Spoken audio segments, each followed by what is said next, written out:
Good evening, fellow YouTubers and subscribers. Welcome to For the Love of My Allotment. Apologies for it being so long since my last vlog. Had lots to do, been very busy, weather bad, and the allotment was abysmal. So here we go. We have you can probably see a bright blue, it looks like a slide behind you. It's not, it's tarpaulin, so the chickens don't get too hot when they're out in the run. So I'm just going to take you for a little update off the plot, and then I'm going to give you a little tutorial on tomatoes. Got some kale in here that needs putting out soon. My lemongrass all the way from Spain, doesn't look too dead yet. A tomato that I got given, I'm not doing very well with. The Astralmere is there. Those I've bought them in white and purple, I think, hoping to keep them going to complement my orange ones that are prolific down the bottom. Planted some Calabrese yesterday, put those out and netted them up. Here you have the celeriac doing really well. We've got cauliflowers and cabbages and red cabbage and all sorts intermingled with last year's squashes. I'm hoping they're butternut squash. We can pick some, I can pick some beetroot very soon. There's quite a lot of beetroot there. There's the Swedes, prolific. I did thin those out, but they've gone mad again. Turning round to the other side, look at those artichokes. Wow, I mean, they've really come on. I didn't think they'd all make it, and even the one little one next to that pole seems to be coming on. There's my blackberries, one growing up that's taken, it's even flowering, and the one I bought that wasn't thornless but very sweet, down between the two poles there. Peas, they should be ready in a couple of weeks' time. One lot, and then I'm going to have to pull this lot back because they're weighing over. Onions are looking good, looking quite healthy. I'm quite pleased with those as well. Tomatoes, the outdoor ones, and the corn's looking quite healthy too. My beans aren't that good. I fed them all with Miracle Grow yesterday, so hopefully they'll have a bit of a spurt on. Someone gave me a couple of squashes or pumpkins, so I planted them in there. Asparagus is finished now, so that's all going to be left to be to go like a fern, and then in October, November I'll chop them all down and it'll get manured, and then be ready for next April when they should be starting giving me asparagus again. Here are the globe artichokes, looking very nice, and I'm hoping to let them flower. I personally would let them flower every time, but Vince doesn't like to have them flower, but he's been away for 2 weeks. He comes back today, and I'm hoping he doesn't cut them down. I'm going to try and talk to him and tell him not to, because they are magnificent when they flower. Here's the other artichokes, the Jerusalem artichokes. These are really quite tall now and nice healthy specimens. I've got to read up what to do with those because I really haven't got a clue. Red gooseberry bush, and then engulfed with all the potatoes. And oh look, we have a sunflower. I've left the sunflowers in, not all of them, but quite a few. And look, this is my first sunflower, will come very soon. And that's the potato patch. Here we've got the Inca Gold, that is. I don't know what that one is over there. The squashes, and this one is the Shukikuri, or what, I don't know what it's called, Chinese sounding one. It's not doing very well.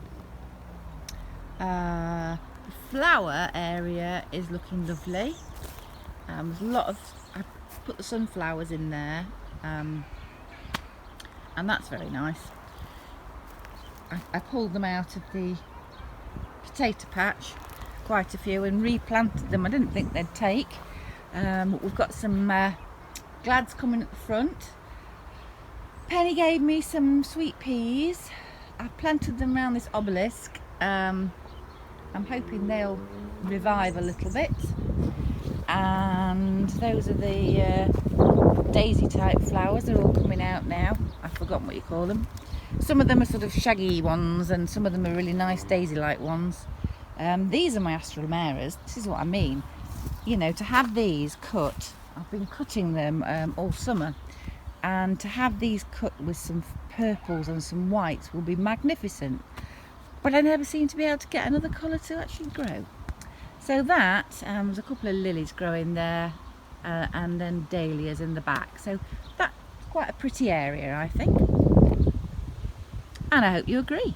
Okay, so we're coming up to the fruit patch, and as you can see, the old pergola is there. The one remaining squash is here. It's got a flower forming on the muck pile. I cut the grass yesterday. Ooh, I smell those roses. Leslie's got some beautiful, really established roses there. Got a nice big whiff of that. My grapevine's doing okay. It's climbing up nicely.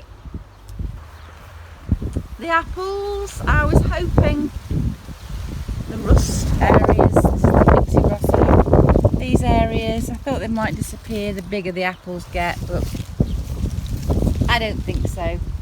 The olive tree's got lots of little flowers on it, and Penny tells me my apricot tree has actually got 3 apricots on it, and I'm just looking for them.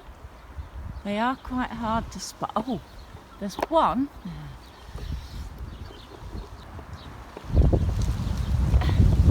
Did you see that? I don't know whether you can see them. Anyway, they are there. The raspberry patch. Oh, I've been eating these raspberries. I've just been, there's not many, but I always thought Joan J were autumn raspberries. I bought them as autumn, but it seems to be their summer. So, ooh, that's one asking to be eaten. There we go. Here, I've had some marvellous strawberries up here today, this last couple of weeks. Really nice, juicy strawberries. I can just see one. They have actually been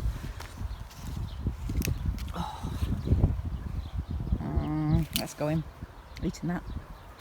My plum tree's a bit rife, and I did spray it with neem oil. It seems to look a little bit healthier, but you can see it's still got a lot of leaf curl, but I think that's it's not, I don't know. Anyway, we'll have to wait and see. And then here, of course, are all the tomatoes. I need to get staking these. They're a bit sheltered, but they're not all staked. It's a nice area in here. They are, like I say, they've got a bit of shelter, but they also need a bit of help. So that is my next job. So there you have it, folks. That you've now had the grand tour of the 2 allotments after a month of work and growth. I'm now going to give you a little tutorial on tomatoes and their upkeep, and then I'm going home to cook tea. First tip, these here are Shirley's, normal salad tomatoes, big size. They're not little cherry tomatoes or anything, and they can grow outdoors. There's polytunnel here that I've got, which we've covered in scaffold netting, so it lets the rain in, and also it gets a bit windy, and these need staking up. That's one thing you need to be able to do, stake up your plants. There are some wonderful ideas out there on the market. You've got there's a metal one that's like a twirl, and you just wind your tomato up it, stake, quite expensive though. As they get taller, Then there's, if you have, you can build a contraption and have twine coming down, and you put the twine in the soil, you staple it into the soil, and then your stem grows up, and you can remove that every year and then put it out again the following year. I just stake them up with anything I can find. I found little hoopy things from Wilko's, $1.99, there's quite a few. They're not that good, to be honest with you. I thought they were when I first saw them, and I thought, oh, what a good idea, but as the stems are getting bigger, they're kind of just breaking. So I'm just using twine and bits of wire again now. Anyhow, as you'll notice your tomato stems are quite hairy when you plant them. When you grow them from seed, you germinate them, and you get little sort of hairy stems. Now the hair is actual roots. It will develop into roots. So tomatoes are one of the few plants you can plant as low as you like in the soil, with just the head of the tomato plant hanging out, and all those little hairs will grow into roots, and you'll have a really, really sturdy plant. So that's a tip I've picked up, and I plant mine low, but I'm going to plant mine lower next year and see what happens. As for feeding, two schools of thought. As soon as the second truss starts to grow, the first truss really should be pinched out, and you should get rid of the first truss when flowers, first truss of flowers. I'll try that next year, but this year I haven't tried it. And when the second truss starts to grow, then you're supposed to start feeding them Tomarite or something like that every other week. But there's another school of thought. If you get rock phosphate, if you put that underneath the plant when you put it outside, you put it underneath the root bowl, apparently you don't need any more water after that, any more feeding. So there's a little tips that I've picked up, and this is not the latest, but this is the main one. Right, what I'm trying to show you is on a plant you've got where the leaves grow. As you can see here, you've got the main stem, and you see that, and then you've got a leaf growing, and invariably you get something growing, a sucker growing here in between the leaf and the main stem, and that's the piece that you need to be pricking out and pruning, because all the energy will be going into that bit there and not into your tomatoes. So, see, and there is nothing there between it. I haven't actually taken as much care of these tomato plants as I would have liked to have done. So today's my day when I'm clearing it all up, getting rid of the extra growth, and hopefully they'll get a bit of a spurt on and produce me lots and lots of beautiful tomatoes. Anyhow, on that note, I'm going to love you and leave you, and I'm going